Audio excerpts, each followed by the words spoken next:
Entonces con la última charla del día.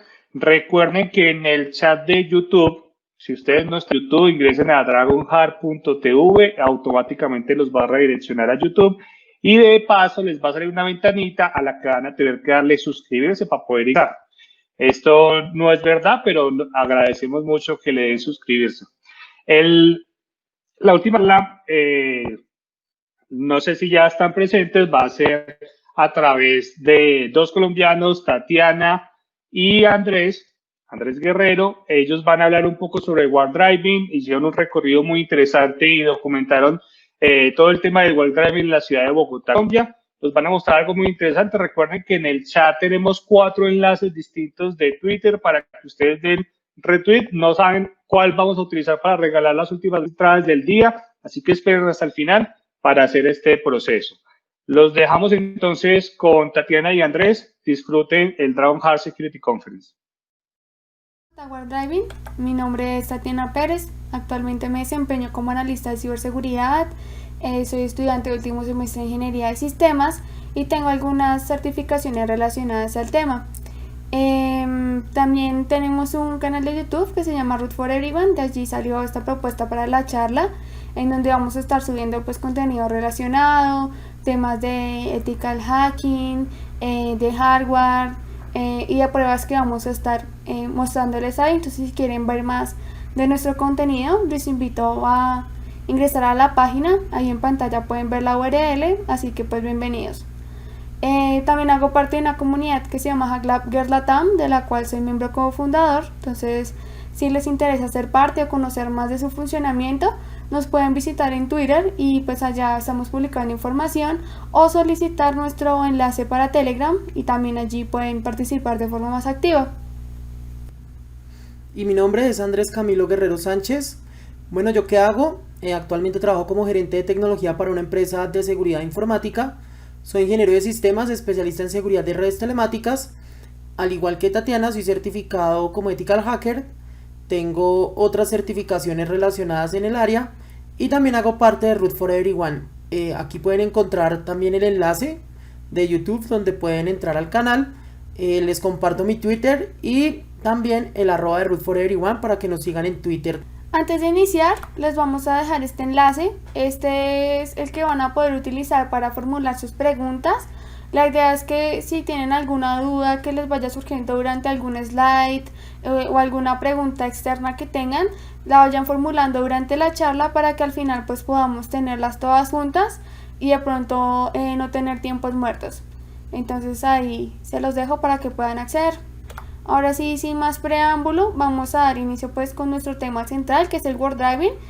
Básicamente el War Driving es una técnica que lo que busca es localizar, recopilar información y, a ser posible, llegar a explotar las conexiones a redes inalámbricas mientras estamos conduciendo por algún lugar. Esto nos va a permitir generar un mapeo de access point, tener una ruta, una traza sobre todas las redes inalámbricas que podamos encontrar en determinado sector. Bueno, recordando un poco la historia sobre el War Driving, nos podemos remontar hacia los años 80, en donde se lanzó una película llamada War Games, en donde su protagonista era una persona que le gustaban mucho los videojuegos, y en su búsqueda por aprender más de los juegos y encontrar nuevos retos y nuevos juegos, resultó inmerso en una red la cual estaba asociada con misiles nucleares. En esta película también se hablaba del War Dialing, que era una práctica que se utilizaba, en la cual consistía en hacer búsqueda de redes telefónicas, las cuales tuvieran módems conectados a redes de internet. También más adelante, luego de que se lanzó el War Driving, se empezó a hablar de Wall Sharking, que básicamente es luego de que se hace la búsqueda de las redes inalámbricas, como lo hizo el War Driving, como nos contaba Tatiana, a través de algún vehículo por una ubicación geográfica, pues básicamente el Wall Sharking lo que hace es tener una especie de símbolos, manejar una simbología, la cual permite identificar el tipo de red que se encuentra. Entonces el objetivo final es ¿cuál? Poder, en este caso con spray o con tiza, poder marcar en el lugar donde se encuentra la red con sus características, ya sea una red abierta, ya sea una red privada, que tenga algún protocolo de autenticación débil o un protocolo fuerte, si cuenta con WPS, etc. Es importante que cuando vayamos a hablar de Warp Driving tengamos conocimiento o conozcamos un poco sobre los protocolos que se manejan en las redes Wi-Fi. Haciendo nosotros una revisión, ¿sí? Nos empezamos a dar cuenta que luego de hacer una actividad de Warp Driving en la Eco Party el año pasado, nos dimos cuenta que en la ciudad de Buenos Aires existían redes las cuales tenían protocolos WP. Entonces nosotros luego de hacer esta actividad dijimos, bueno, si nosotros hiciéramos esta actividad en Bogotá, ¿qué nos podríamos encontrar? De ahí nace la idea de hacer esta investigación. Nos pusimos a revisar un poco sobre la historia de los protocolos que se utilizan en las redes inalámbricas, específicamente las redes Wi-Fi. Y nos encontramos con que está Web, WPA, WPA2 y WPA3. Luego de hacer el escaneo en Bogotá, nos damos cuenta que hay bastantes redes WP, y haciendo una revisión del lanzamiento de dicho protocolo nos damos cuenta que WP es lanzado en el año 1997. ¿Por qué? Pues por la necesidad de querer tener una red equivalente al cable, pero de forma inalámbrica. El protocolo se liberó hace 23 años, ¿sí? Y nos vinimos a encontrar con que este protocolo todavía se está utilizando en el 2020. Como se encuentran las vulnerabilidades en 1997 sobre la seguridad de este protocolo, pues de forma apresurada se libera WPA. ¿Qué ocurre? Que se encuentran vulnerabilidades en WPA y se lanza WPA2, el cual también se encuentra una vulnerabilidad, la cual permite descifrar su contraseña, se hacen unas modificaciones, se hace una actualización de WPA2. Pero ¿qué ocurre? Que si nos ponemos a mirar un poco históricamente, todos los protocolos fueron liberados de afán, es decir que no se habían terminado de diseñar completamente, pero la necesidad de dar seguridad a las redes hizo que se liberaran de forma apresurada, por eso salieron con algunas vulnerabilidades. Actualmente se espera que ya se haga el lanzamiento oficial de WPA3. La única diferencia o lo que radica que se pueda lanzar este protocolo es que ya los fabricantes tienen que cambiar el hardware. No se pueden hacer actualizaciones sobre los dispositivos que son WPA2. Toca hacer lanzamiento de nuevo hardware para que WPA3 funcione. Es así como luego de hacer esta revisión histórica, saber qué es el Warp Driving, hacer el ejercicio de Warp Driving en Eco Party, llegar a revisar en Bogotá cómo funciona, ver cómo son los protocolos y demás, quisimos pasar directamente a la acción, hacer una práctica en campo sobre Warp Driving para ver si es real, si es verdad que este tipo de técnicas existen y funcionan. Como la idea era traer esta técnica Warp Driving a Bogotá, entonces primero hicimos una lista de los requerimientos que necesitábamos, que son los siguientes. Primero, un vehículo. Pues la idea inicial de Warp Driving es que uno pueda recopilar las redes y almacenar estos datos y posiblemente usarlos mientras estamos en movimiento. Entonces pues el vehículo es vital. En este caso nosotros vamos a hacer uso de un carro. Igualmente si alguno no tiene este tipo de vehículo, puede hacer uso de otro como una moto o una bicicleta. Lo importante es que puedan estar en permanente movimiento, y en ese orden de ideas deben tener un dispositivo que pues no vaya a ser tan evidente para no levantar sospechas. No sería de pronto tan natural ver una moto con un computador enfrente o una bicicleta. Equipos de escaneo. Entonces para esto vamos a necesitar equipos como antenas, si tienen TP-Link, si tienen Alfa, la que ustedes tengan, así sea hecha en casa, pero pues que nos permita hacer el escaneo, o también GPS y demás. Software, que son las aplicaciones que más adelante les vamos a mostrar que usamos. Igual hay muchas otras en el mercado, pero pues para iniciar estas son útiles. Y un espacio geográfico, que en este caso va a ser Bogotá. Entonces luego ya de tener como esto un poco más aterrizado, ya decidimos ir a listar los equipos, que pues son los que les vamos a mostrar. En este caso, de izquierda a derecha tenemos un GPS, USB, tenemos una antena TP-Link, que esta antena pues es muy fácil de adquirir, es muy económica, está al alcance de cualquiera. Entonces es un buen instrumento con el cual pueden iniciar a practicar el Word Driving. Y a la derecha tenemos una antena alfa, que es más costosa, pero pues tiene mucho mayor alcance. Entonces pues también los resultados van a ser más prácticos, más rápidos y con mayor información. Teniendo en cuenta pues que también necesitamos el vehículo, aquí lo que nosotros hicimos fue intentar acomodar los dispositivos. Ahí se alcanzan a ver los equipos y las antenas.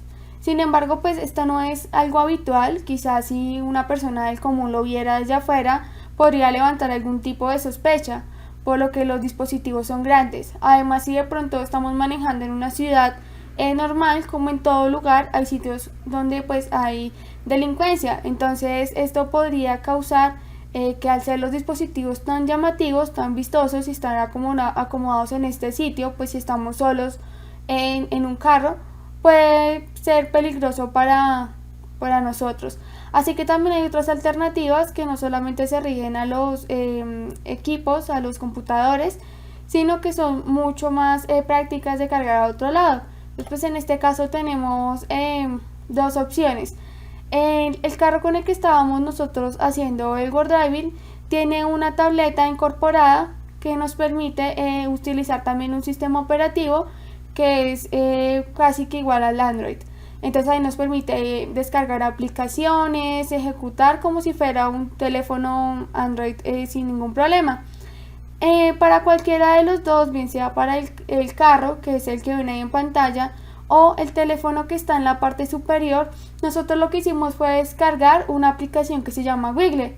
Wiggle es una plataforma que tiene pues interfaz en la web y también se puede descargar en los teléfonos y nos permite hacer toda la recopilación de la información que vayamos capturando durante el Word Driving, y también nos permite almacenarla en una base de datos, subirla a su plataforma e incluso descargarlo los archivos CSV o pues los demás formatos para poderlos organizar y tener un listado mucho más completo.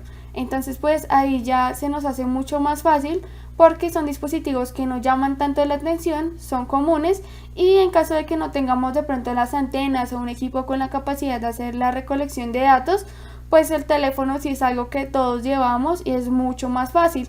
En este caso, pues como les mencionaba antes, si alguno desea hacerlo en una bicicleta, en una moto, pues con un teléfono móvil no van a tener problema. Simplemente lo ponen a capturar y él va a hacer el resto de la tarea. Entonces, ya como en un resultado, para que ustedes vean los equipos que utilizamos, como les digo, no se tienen que regir a solo un equipo. La ventaja del Word Driving es que les permite utilizar diferentes tipos de dispositivos y pueden utilizar desde gamas más altas que cuesten mucho más hasta cosas mucho más económicas y asequibles, lo cual les va a permitir pues tener diferentes formas de recopilar información y de pronto no abstenerse de hacerlo porque tiene algunos requisitos muy específicos. En este caso, los dispositivos que nosotros utilizamos durante todo el proceso fue una investigación que duró alrededor de 2 meses, entonces por eso van a haber diferentes dispositivos, porque lo utilizamos en diferentes locaciones, en trayectos desde la oficina hacia el hogar, en la casa de alguno, en algún lugar donde estábamos de visita, de paso, entonces por eso van a haber tantos dispositivos. Entonces en este caso, MacBook Pro, Lenovo ThinkPad, Motorola E4 Plus, una antena alfa, otra TP-Link, el GPS Global Set, otra antena TP-Link y el hardware del Renault, que es el del carro. También software como Google Maps, Google Earth, Google Wi-Fi, Kali Linux, Kismet, VStumbler, Wi-Fi y la suite de AirCrack NG, que es la que utilizamos en Kali Linux. Como nos comentaba Tatiana, ya pudimos ver todo el listado de herramientas, el listado de aplicaciones, las herramientas que necesitábamos para poder hacer la actividad. Duramos aproximadamente 2 meses y medio haciendo escaneos por rutas comunes. Rutas comunes son rutas de la casa al trabajo, ir a la tienda, ir al centro comercial, visitas y demás. Y luego de toda la recolección de la información, cuando empezamos a extraer la información de todas las capturas, obtuvimos un archivo KML. Ese archivo KML es un archivo que podemos importar en Google Earth. ¿Qué ocurre acá? Que la imagen que ustedes están viendo se ve como nubulada, se ve como con partes borrosas, y es hasta el punto en donde logramos capturar la carga de la información en la aplicación. ¿Por qué? Porque fueron tantos registros los que recogimos que realmente la aplicación no nos dio abasto. La aplicación colapsó con toda la información que tratamos de cargar. Lo intentamos en la aplicación web, o sea, a través de navegador en Google Earth, crear el proyecto, importar el archivo KML, colapsó. Probamos con la aplicación de escritorio con Google Earth, también colapsó. También probamos diferentes alternativas de hardware, probando desde equipos con 8 GB de memoria RAM, con 24 GB de memoria RAM, hasta llegar a montar máquinas virtuales con más de 32 GB de memoria RAM en un servidor, en la cual tampoco se logró cargar de forma satisfactoria la información. Analizando ya puntualmente las recolecciones, los datos, los valores que recogimos, pues nos empezamos a encontrar con varias cosas importantes, y fue que encontramos 968.340 conexiones inalámbricas de todo tipo. Es decir, desde las antenas de telefonía celular, pasando por dispositivos Bluetooth como speakers, smartwatch, televisores, auriculares, los radios de los vehículos, intercomunicadores de moto, computadores que tengan activo el Bluetooth, y varias tecnologías asociadas a conexiones inalámbricas. Entonces es una cantidad de registros bastante importante, que nos permite, digamos, empezar a determinar si estamos realmente haciendo uso óptimo de los dispositivos. Es decir, que si no estamos utilizando Bluetooth, ¿para qué lo tenemos activo? Y demás, características o demás configuraciones que la teoría dice que no deberíamos tener siempre activas. Nos encontramos con 14.675 conexiones de redes Wi-Fi con protocolos de autenticación vulnerables. 14.675 puntos de acceso que presentaban alguna vulnerabilidad en su modo de autenticación o en la versión del firmware o del software que estaba utilizando para la gestión de la red. Aquí encontramos redes WP, redes WPA y redes WPA2 con WPS versión 1, que sabemos que es una versión vulnerable, la cual ya pues todos sabemos que existen técnicas para poder explotar dicha vulnerabilidad y ganar el acceso a la red inalámbrica. También nos encontramos con 2.878 redes con WP puntualmente implementado. ¿Esto qué nos lleva a pensar? En que 23 años después que se lanzó el protocolo WP, todavía hay dispositivos de red con esta configuración. ¿Qué puede estar ocurriendo acá? Que sean dispositivos obsoletos que llevan funcionando todo ese tiempo y están ahí implementados basándose en la filosofía de que como funciona, pues no es necesario modificarle nada, ni cambiarle la ubicación ni la configuración, o dispositivos por default que son comprados por los usuarios. Un usuario común no conoce mucho de informática, va a una tienda de tecnología, compra un punto de acceso para ampliar la cobertura de su red inalámbrica. Al no conocer tanto de este tipo de protocolos, las configuraciones y de seguridad de redes, posiblemente lo va a configurar por default y se va a encontrar con este tipo de problemas. Luego, ¿qué hacemos? Luego de que empezamos a ver toda la información recolectada, dijimos, bueno, vamos a tomar una red objetivo y vamos a hacer una prueba puntualmente sobre dicha red, a ver si sí es posible obtener algo con toda esta información, hacer algo más allá que capturar solamente las redes, sino poder obtener acceso a una red puntual. Entonces aquí lo que vemos es la base de datos, donde básicamente lo que vamos a hacer es hacer la búsqueda de una red inalámbrica. En este caso vamos a buscar una red que se llama Skynet Network. Aquí la vemos y empezamos a ver que maneja un protocolo vulnerable y empezamos a ver información importante como sus coordenadas que nos traen aplicaciones como Kismet, como Wiggle y como BizTumbler. Si vamos a Wiggle, buscamos la dirección MAC Él nos va a dar una aproximación geográfica de donde se encuentra el punto de acceso. Esta información no quiere decir que en ese punto exactamente está el access point, sino que es información aproximada porque posiblemente por esa ruta al momento en que pasamos se logró capturar la intensidad de esa señal y por ende logramos traer la información a la base de datos. Entonces aquí podemos ver que ya teniendo las coordenadas, teniendo dicha información, teniendo depurada la base de datos de redes que manejan el protocolo WP, si la cargamos en Google Earth, aquí ustedes pueden ver el mapa de Bogotá, los puntos verdes son cada punto WP que está instalado.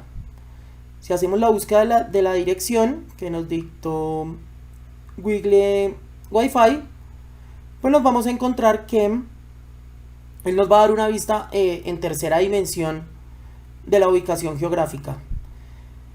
Esto lo podemos tomar como si fuera un reconocimiento pasivo del objetivo que queremos escanear, ¿sí? Teniendo en cuenta que para poder ver cómo es el área circundante a la red, podemos obtener información. Aquí vamos a ver cómo, si ponemos la vista en tercera dimensión, vamos a lograr ver cómo es el área alrededor de dicho punto de acceso. Entonces, ¿qué nos podemos encontrar? Bueno, podemos ver un parque, podemos empezar a ver que hay carros parqueados en la calle, lo cual nos da alguna posibilidad de poder llegar con el vehículo, activar los equipos de escaneo y empezar a hacer los análisis directamente desde la calle, ubicados en el carro. Digamos, en ese momento que hicimos que revisamos la base de datos de Google con Google Earth, pues nos damos cuenta que estaban en una obra. Cuando se hace la revisión puntual, pues esta obra posiblemente ya no esté, pero la demás arquitectura, las demás construcciones posiblemente sí van a estar. Luego de esto, lo que hacemos es buscar esa dirección, trazar una ruta por Google Maps, desde donde estamos ubicados nosotros haciendo la revisión hasta donde está el punto de acceso que queremos alcanzar. ¿Esto con qué objetivo lo hacemos? Pues como bien Tatiana nos contaba al principio, si vamos a ir en un vehículo y vamos a cargar equipos de escaneo, computadores, antenas, posiblemente si nos encontráramos con un retén de la policía, nos preguntarían qué hacemos con dichos dispositivos. Entonces con Google Maps podemos trazar la ruta que nos avise peajes, que nos avise por dónde movernos.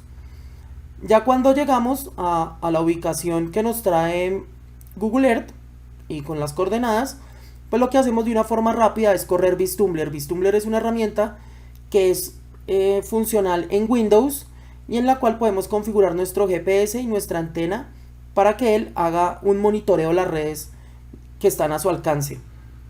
Aquí podemos ver que tenemos la red de Skynet Network, nos trae coordenadas, nos trae toda la información, pero adicional nos trae una información importante y es que ya podemos empezar a obtener información sobre el dispositivo de red que está configurado.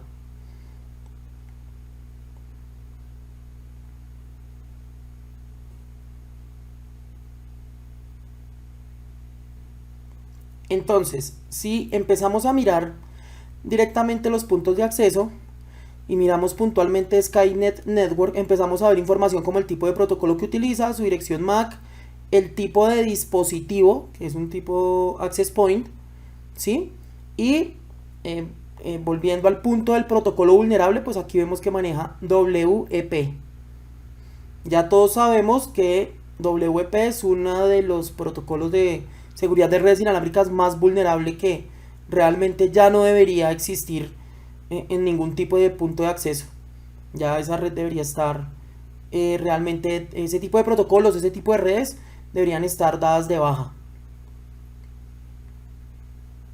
Entonces, tras el análisis que hicimos con VisTumbler, que les mostramos anteriormente, pues ya teniendo en cuenta que la red objetivo, Skynet, sí está en nuestro alrededor, que sí podemos tener acceso, podemos manipularla, por decirlo de otra forma, pues lo que vamos a hacer es intentar afectarla de un modo más directo, de tal manera en la que dada la oportunidad y si hacemos el proceso de forma correcta, podamos acceder a esa red o vulnerarla de algún modo. Así que en este caso ya estamos en Kali Linux, tenemos la antena en modo monitor. Ahí vemos la red de Skynet en primer lugar, los beacons que está transmitiendo, el protocolo que ya sabemos que es WP. Vamos a verificar si el GPS está funcionando de forma adecuada, así que lo vamos a iniciar. En el momento en el que los dos puntos o algún punto se alumbre en rojo, va a querer decirnos que hay un satélite real que sí se está captando. Así que es el momento ideal para poder iniciar Kismet, ya que tenemos la certeza de que nuestro GPS está funcionando. Ahí nos muestra la dirección a la que debemos acceder por la interfaz web, así que vamos a ingresar. Una vez estemos ahí, vamos pues a ver todas las redes que tenemos a nuestro alcance. Como ya hemos verificado datos iniciales y característicos de la red objetivo Skynet, vamos a hacer la búsqueda por la MAC, que es la que estamos viendo en pantalla. Ahí podemos ver tanto las características del access point de Skynet, así como los dispositivos que Kismet está detectando que están conectados a esa red. Esto nos va a traer información más detallada, como se dan cuenta, en comparación a VisTumbler. VisTumbler nos va a ayudar con una parte inicial, sin embargo no nos va a traer detalles tan acertados como en este caso nos los ha traído Kismet. Nos va a mostrar los clientes conectados, la intensidad de la señal, el tipo de dispositivo, el fabricante e incluso el modelo, lo cual es muy útil porque en casos en los que no tengamos una red WP y queramos afectar o vulnerar un dispositivo o ver su estado, con el modelo vamos a poder ver si tiene alguna vulnerabilidad activa. Ya teniendo los datos confirmados, lo que vamos a hacer es verificar los datos de nuestra tarjeta de red. En este caso vamos a iniciar con el comando Vermont, que era lo que teníamos ya antes en modo monitor, verificando que aún se encuentre en ese estado, para iniciar con nuestros comandos de la suite de AirCrankNG, que es la suite principal. Entonces vamos a iniciar con Aerodump NG. Aerodump nos va a ayudar a obtener la información de las redes y los clientes que estén asociados a ellas. Entonces en la parte superior vemos todas las redes inalámbricas y en la inferior los clientes que se están conectando y a qué dirección MAC, es decir, a los AP que están en la parte superior. Eso nos va a permitir capturar los vectores de inicio. Los vectores de inicio son los que nos van a ayudar a capturar y a descifrar la clave, en este caso pues la red que queramos atacar. En este caso vamos a hacer otra verificación con Aerodump. Vamos a poner la dirección MAC de nuestro AP objetivo, que en este caso es Skynet, el canal por el cual se está comunicando, que anteriormente lo vimos con otros comandos, que es el canal 2, y como queremos obtener el archivo de escritura que nos va a permitir hacer todo el tema del descifrado de la clave, vamos a poner el comando "-w" y el nombre que le vamos a dar al archivo. Entonces aquí lo que él va a empezar a hacer es la verificación de la captura de los vectores de inicio. Como ya vemos que está funcionando y se está ejecutando, vamos a ejecutar el comando AirPlayNG, que se utiliza para inyectar paquetes. Entonces a mayor cantidad de paquetes que nosotros logremos inyectar, vamos a obtener mejores resultados. El número 3 que nosotros referenciamos ahí es por uno de los ataques predeterminados que tiene AirPlayNG, que en este caso ese ataque lo que hace es hacer ARP request, inyectar muchos paquetes de solicitudes ARP para que la aplicación logre capturar mayor cantidad de vectores de inicio. Entonces vamos a poner la dirección MAC de uno de los dispositivos, que es donde está "-h", uno de los dispositivos host conectados. En este caso podemos probar con cualquiera de los dos, vamos a ver con cuál nos va a servir, y el "-b" se referencia al access point. En este caso no nos funcionó inicialmente, no nos logró capturar la cantidad de vectores de inicio necesarios como para descifrar una clave, así que lo intentamos con el otro host conectado, y aquí como vemos los datos que transfirió, los beacons, son mucho más superiores a los que teníamos inicialmente, son más de 100.000. Así que ya teniendo esta información y teniendo el archivo que hemos descargado, que hemos generado anteriormente, ya vamos a utilizar el último comando, que es AirCrankNG. Vamos a abrir el archivo que descargamos, que es Skynet Network 01 y después de algunos minutos, en este caso pues recortamos esta parte en nuestra demo para no hacerla tan extensa. Dependiendo de la complejidad, pues se nos va a dar la clave de nuestra red. Si ustedes se dieron cuenta, la clave es una clave que no es débil, no es una clave genérica, no es fácil de descifrar. Sin embargo, nosotros podemos tener una clave muy robusta, pero si los protocolos con los que nos estamos comunicando, si el dispositivo es vulnerable, pues de nada nos va a seguir tener estas claves tan fuertes, porque pues finalmente vamos a ser vulnerables. Ahora pues ya teniendo la clave, lo que vamos a hacer es verificar si la red está funcional, si nos podemos conectar, pero como teníamos la antena en modo promiscuo, la idea es dejarla en su estado inicial, reiniciar los servicios de la red de Kali Linux para poder realizar esa prueba.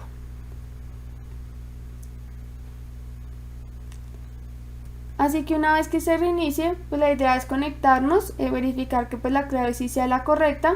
En este caso la pegamos para que ustedes la vayan viendo en pantalla y se nos sea más fácil de copiar. Así que la estamos ingresando.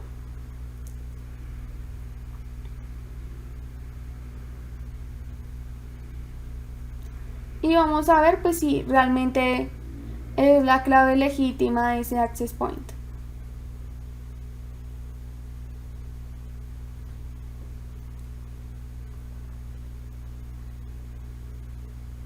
Y nos vamos a conectar. Una vez nos muestre que ya estamos conectados, vamos a verificar si tenemos conexión a internet para ver si de pronto hay alguna otra cosa que podamos descubrir tras acceder a dicha red. Como lo vieron, pues si teníamos conexión. Vamos a ver en qué segmento de red estamos. Allá nos muestra la dirección IP que se nos fue asignada y vamos a intentar verificar qué otras cosas podemos descubrir de la red. En este caso vamos a correr nmap para verificar puertos abiertos en el segmento de red en el cual nosotros ya estamos accediendo.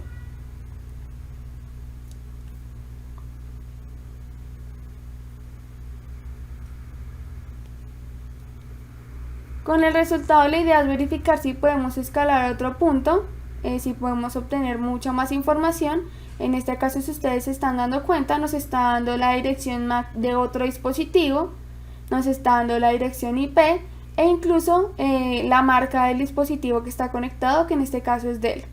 Vamos a verificar si tenemos conexión directa a ese dispositivo. Entonces vamos a hacer un ping al 192.168.0.103 para comprobar esta información. Como lo ven, pues sí tenemos conexión, así que pues ahora en este punto lo que vamos a tratar de verificar es si ese equipo tiene algo que lo pueda hacer vulnerable, que tenga algún puerto, un servicio que no debería estar ahí. Si ustedes se dan cuenta, el puerto del RDP de escritorio remoto se encuentra abierto entre otros tantos. Así que lo que estamos haciendo es ejecutando el comando para hacer una conexión a escritorio remoto. En este caso, pues teniendo en cuenta que muy probablemente todo haya sido configurado por defecto, con contraseñas por defecto fácil de adivinar, lo que estamos utilizando es un listado que encontramos en internet de las 10 claves más usadas. Entonces, por ejemplo, QWERTY, del 1 al 8, del 1 al 7, del 1 al 9, ABCD, admin. En este caso, pues la clave que nos surtió efecto fue la del 1 al 7, que estaba en el séptimo, pues en el listado en el que vimos. Ya una vez tengamos nosotros el acceso al dispositivo, e incluso desde el momento en que tuvimos acceso a la red, ustedes saben que pues ya básicamente el ciberdelincuente o la persona que está intentando acceder pues tiene total control. Puede ejecutar desde un ransomware, robar datos, cifrar, generar un backdoor, entre otras cosas. Así que pues es más la relevancia de mostrar pues los peligros que existen en el momento en el que tenemos una red de estas, un protocolo WP que es lanzado hace más de 23 años, como ya lo hemos dicho previamente, y que es completamente frágil. Entonces, ya habiendo visto pues todas las debilidades y todo lo que puede pasar a raíz de un warp driving, de una recolección de datos, de un intento de acceso a una red WP, pues hay un problema. Y más allá de que sea una red WP, porque una red WP, como muchos sabemos, es muy fácil de vulnerar, y como ya lo vimos incluso en la demo, pero no puede ser como aceptable que después de 23 años hayan casi 3.000 redes todavía abiertas, y solo en un escaneo que ni siquiera logramos hacer en la ciudad completa, sino como en vías principales o trayectos conocidos. De seguro, si hubiéramos ingresado a otras zonas residenciales, hubiéramos obtenido más información. Ahora, con el tema del teletrabajo es otro asunto más complicado, porque hay dispositivos de hogar que las personas no tienen en cuenta y llevan desde que los instalaron la primera vez. Desde que hicieron el trasteo a esa casa hace 10 años, no han actualizado sus dispositivos. Entonces, muy probablemente también tengan un protocolo como este, y si están trabajando en casa con información confidencial, pues van a exponer también las redes y la información como tal de su organización. Si manejan información contable y cualquier otro dato sensible, pues va a estar expuesto. Así su computador esté protegido, pues la red va a estar disponible para cualquiera que tenga el conocimiento. Dentro de las redes que nosotros vimos y donde nos parece que está todavía aún más fuerte el problema, y por lo cual también hicimos la ofuscación de la mayoría de las redes fuera de Skynet, es porque hay muchas redes que son reconocidas, que son marcas multinacionales, que son nacionales y que muchas personas conocen y que manejan información sensible, y que no entendemos por qué en este momento aún tienen un tipo de protocolo que es tan frágil y tan vulnerable. Encontramos empresas como en sectores automotriz, de seguros, educación, alimentos, manufactura, filiales bancarias, entre otros. Entonces, pues sí hay que ponerle un poco más de atención a estos puntos que a veces las organizaciones olvidan. Piensan que solamente de pronto instalando una aplicación o poniendo seguridad física es suficiente, pero dejan cosas obvias a un lado y las obvian por lo sencillas. Entonces no hay que dejar a un lado las cosas que pueden ser rutinarias y que pueden ser básicas, pero que son necesarias de revisar.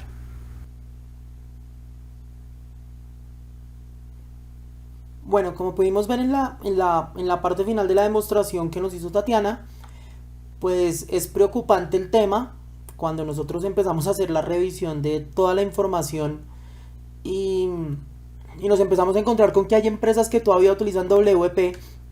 Nosotros empezamos a preguntarnos como, bueno, ¿y en dónde está la parte de seguridad? Hay empresas que son muy reconocidas y uno pensaría que cuentan con personal de seguridad idóneo, o personal o alguna consultoría o alguna empresa externa que pueda brindarle servicios de asesoría. Entonces aquí para todos es una invitación también para que nos demos cuenta que hay mucha oportunidad de negocio en esto. Pensemos en una empresa de consultoría que pueda utilizar esta información, ¿sí?, para ofrecer servicios de seguridad. No veamos esto como una técnica maliciosa, sino veámosla más bien como una técnica que nos permita obtener información de valor para crear una oportunidad de negocio. También dentro de lo que nos empezamos a encontrar, bien nos lo contaba Tatiana, es la parte de las configuraciones por defecto. ¿Esto qué quiere decir? Pues básicamente ocurre en las empresas y ocurre en el hogar. Bueno, en el hogar puede ocurrir por desconocimiento, pues hay en muchos hogares en Colombia donde el acceso a internet, ¿sí?, es complejo. No todo el mundo tiene acceso a internet, pero cuando se logra tener el acceso a internet, los dispositivos de red no se tienden a modificar mucho.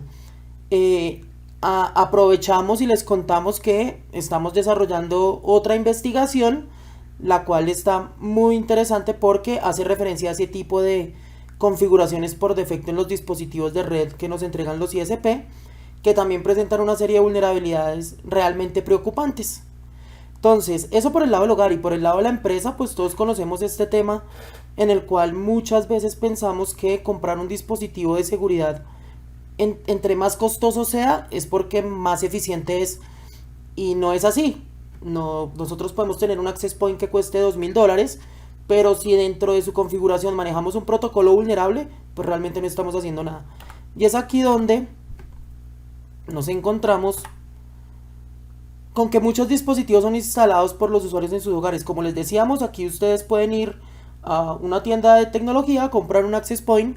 Hay access point desde $20 hasta access point que pueden llegar a costar $300, $400. ¿Sí? Pero los usuarios solamente llegan, sacan un cable de red desde el modem que le entrega el ISP, lo conectan, lo encienden y listo. No se preocupan por configurar los niveles de seguridad de ese access point. También nos empezamos a encontrar con tecnologías desactualizadas. Como les digo, un dispositivo de red que utilice WP, puede que el dispositivo no sea desactualizado, ¿sí? Pero sí el protocolo. O sea, hay dispositivos de red que, por ejemplo, todos los que estamos acá conocemos el famoso router Linksys WRT, que permite hacer muchísimas modificaciones en el firmware. Todavía hay redes, hay empresas, porque yo las he visto, he tenido la oportunidad de estar en varias empresas donde todavía veo dispositivos de red que son de hogar y los utilizan en la empresa, por ejemplo, o que son dispositivos corporativos pero son demasiado obsoletos. Entonces aquí es importante tener en cuenta que la seguridad de las redes es una parte importante para revisar en las empresas. Muchas veces los equipos de seguridad se encargan más en la parte de sistemas operativos, de pronto bases de datos, seguridad web, mucha parte de procedimientos, ¿sí? Políticas de seguridad, controles y todo este tipo de cosas, pero descuidan la seguridad de las redes.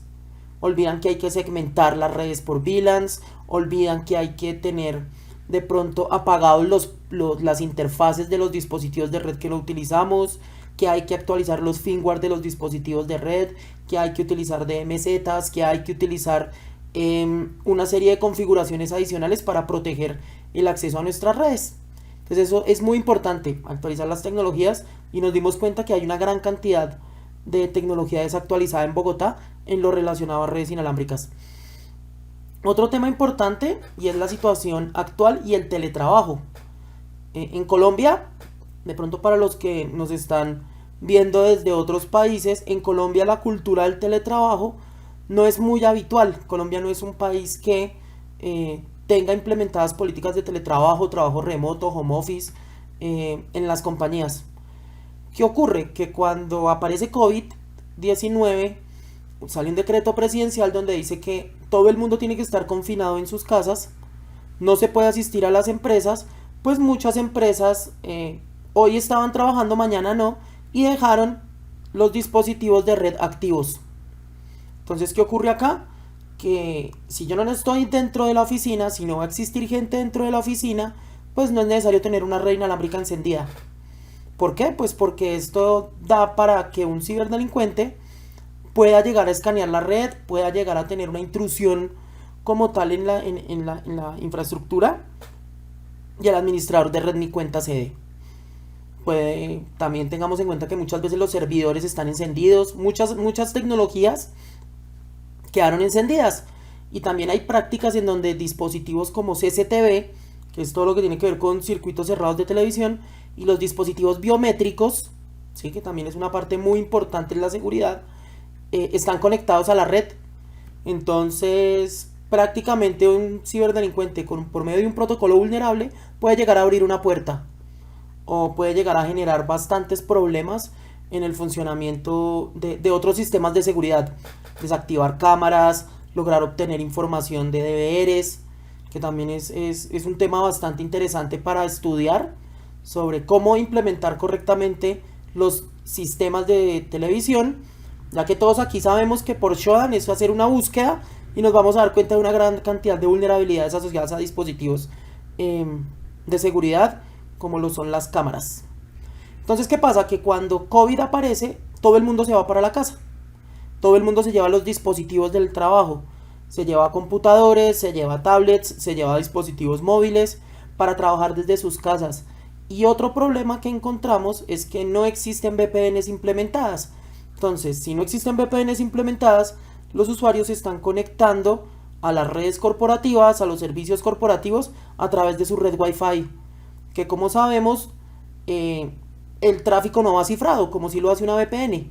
Diferente es que yo me conecte desde el dispositivo de la empresa a una VPN corporativa y desde ahí pueda consultar lo que necesite en internet. Cosa que si por ejemplo el ciberdelincuente logra capturar información, ya sea por un ataque de hombre en el medio o algún tipo de técnica, la información que vea no sea tan legible, no tenga un nivel de seguridad un poco más elevado. Adicional, pues si el ciberdelincuente logra acceder al equipo y nosotros contamos con tecnologías como cifrado, doble autenticación y este tipo de cosas que nos dan un nivel más de seguridad, pues posiblemente vamos a proteger más el acceso que tiene el usuario hacia servicios de red a través de su red Wi-Fi.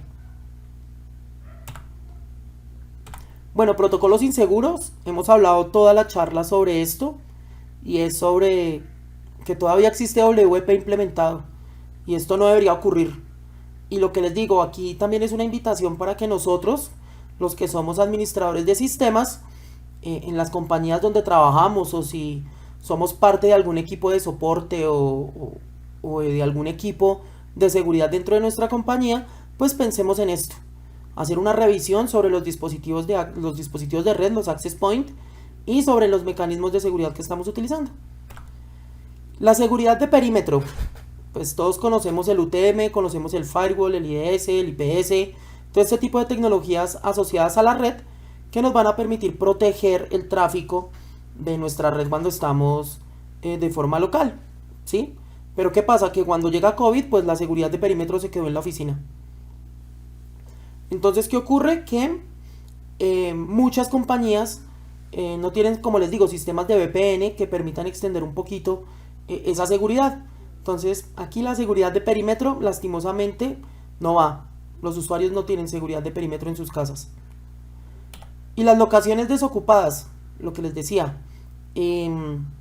Las oficinas están solas, bueno, ahorita ya no tanto, pero hace un par de meses estaban totalmente desocupadas.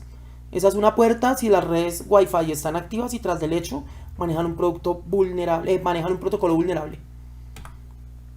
Entonces, ya finalizando y teniendo en cuenta alguna serie de recomendaciones, pues aquí tenemos 5 recomendaciones que consideramos son importantes tener en cuenta para poder empezar a garantizar la seguridad de nuestras redes inalámbricas. La primera es sobre las redes Wi-Fi y es verificar el tipo de conexiones que estamos utilizando en nuestra casa y en nuestra empresa. Si nosotros, digamos, en nuestra casa vemos que nuestro dispositivo de red ya es obsoleto, nosotros podemos saber si tiene más de 4 años, 5 años. Lo único que tenemos que hacer es llamar a nuestro ISP para pedir un cambio de tecnología. El ISP debería estar en la obligación de hacerlo porque es un servicio que nosotros contratamos. Bueno, para el caso de la empresa, pues los recursos compartidos, ¿no? Esta ya todos nos la sabemos. El riesgo que existe tener recursos compartidos mal gestionados, todo lo que tiene que ver con ransomware, todo lo que tiene que ver con robo de información. Entonces es muy importante revisar esto. ¿Por qué? Pues porque luego de que el ciberdelincuente logre acceder a la red, ¿sí? Logra acceder a la red de la compañía y se encuentre con recursos compartidos, con configuraciones que no deben ser, con permisos de todos para todo el mundo, posiblemente va a poder navegar por todos los servidores y lograr extraer información, ¿sí? Y en el caso del hogar, pues peor aún, porque va a acceder directamente al equipo de la persona y va a poder explorar y poder extraer archivos. Entonces es importante contar acá con tecnologías de cifrado. Las contraseñas de la red Wi-Fi, también es importante actualizarlas, estarlas cambiando constantemente en la empresa. No es garantía de seguridad tener una red oculta. El hecho de que desde nuestro equipo no veamos la red no significa que por medio de otros mecanismos como el modo monitor, por ejemplo, como lo pudimos ver, se pueda ver una red oculta. Los escritorios remotos también es una parte importante. Podemos manejar sistemas de doble autenticación. ¿Para qué? Pues para evitar que en caso de que se logre acceder, si el ciberdelincuente tiene nombre, usuario y contraseña, pues necesite tener un factor adicional que mitigue un poco ese riesgo de que él pueda acceder a los recursos de la compañía o los recursos de la casa en caso tal de que el equipo cuente con esta configuración. Y otras conexiones. Esta parte también ya la hemos escuchado en otras charlas, en muchas muchos eventos o personas que conocen del tema que nos dicen que pues si no tenemos que utilizar Bluetooth, si no estamos utilizando NFC o este tipo de tecnologías, pues desactivémoslas. No las mantengamos activas porque esto puede ser la puerta para que un ciberdelincuente pueda obtener información de nuestros dispositivos y por qué no llegar a acceder a nuestros dispositivos y extraer información de valor. No siendo más, les agradecemos el estar aquí, haber pasado su tiempo en esta conferencia, el haber asistido a la Dragon Jar Conference de este año y pues si quieren ver más contenido relacionado al tema, como les dije inicialmente, nos pueden visitar nuestro canal de YouTube, aquí están nuestras redes sociales, Root for Everyone, Tati Hack y Andrés Warrior, en donde pues vamos a estar publicando cosas de forma constante. Esperamos que haya sido una charla de su agrado, que la hayan disfrutado y pues que tengan un buen día. Bueno, muchas gracias, Tatiana y Andrés. Tenemos varias preguntas. No sé si están ahí en línea. Sí, aquí estamos. Sí, aquí estamos. Bueno, tenemos varias preguntas. La verdad es que me ha gustado mucho la presentación. Una de las preguntas que nos hacen con más votos es, ¿puedo tomar como medidas de seguridad en mi casa filtrado MAC, desactivar DHCP? ¿Creen que son buenas prácticas para aumentar la seguridad en el hogar? Bueno, sí, obviamente hacer un filtrado de direcciones MAC, por ejemplo, poder disminuir el rango de direcciones IP que se conectan. Normalmente los access point vienen desde el 0 al 255 habilitado para que se conecten, pero pues sí hay, hay forma en la que se puede configurar esto. El problema aquí es cuál, que los ISPs tienen restringidas esas funciones para el usuario. Entonces, hay formas, bueno, buscando en internet seguramente se van a encontrar la contraseña de administración del access point que le entregue el ISP, pero pues toca tener un conocimiento un conocimiento básico de redes, sí, para poder, por ejemplo, definir qué rango puedo permitir que se conecte y poder hacer ese filtrado de direcciones MAC y demás. Pero el problema es ese, el problema es que los access point los administran los ISPs.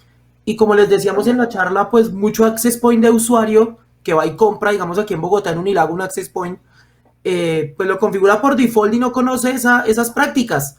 Pero nosotros todos los que estamos acá conectados, que somos técnicos, sí, claro, lo podríamos hacer. Sí, se podría, es una buena práctica hacer ese direccionamiento, esos ajustes. Super. Nos pregunta también Gadiel, ¿cómo me protejo del wall driving y cómo un wall driving se puede hackear el coche? Bueno, hay que tener algo en claro y es que wall driving no es un ataque, es básicamente una técnica de reconocimiento. Lo que hicimos después de hacer el reconocimiento de las redes, tener todo el listado, ya fue como una posible situación que se puede dar después de hacer un wall driving en general. Porque si lo recordamos es como ir en el coche, en la cicla o demás cosas con un dispositivo pues que nos esté escuchando, que de pronto lo puede ayudar a mitigar, que no tengamos la red pública sino oculta, por ejemplo, nos puede hacer que a pesar de que de pronto detecte la MAC, que el SSID no esté, de pronto en algo logra compensar el tema. ¿Me recuerdas la segunda parte de la pregunta, porfa? La segunda parte ¿se puede hackear el coche con wall driving? Terminal. Espérame.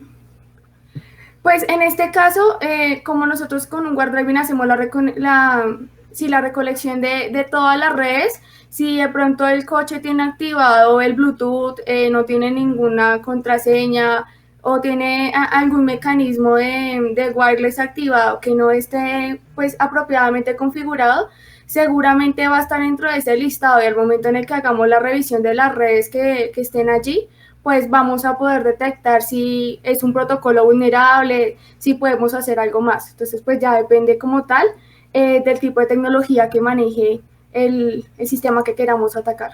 Por ejemplo, en esa parte hay algo interesante y es que aquí en Colombia se empezó a implementar la tecnología Wi-Fi en los buses intermunicipales. Entonces, más allá de hacer el wall driving, digamos, una buena práctica sería ir al terminal de transportes y ver qué se encuentra uno, a ver cómo están funcionando las tecnologías wireless de los medios de transporte públicos. sería una buena práctica hacerla también. Listo. Preguntan también, ¿qué usaban en el MediaNav?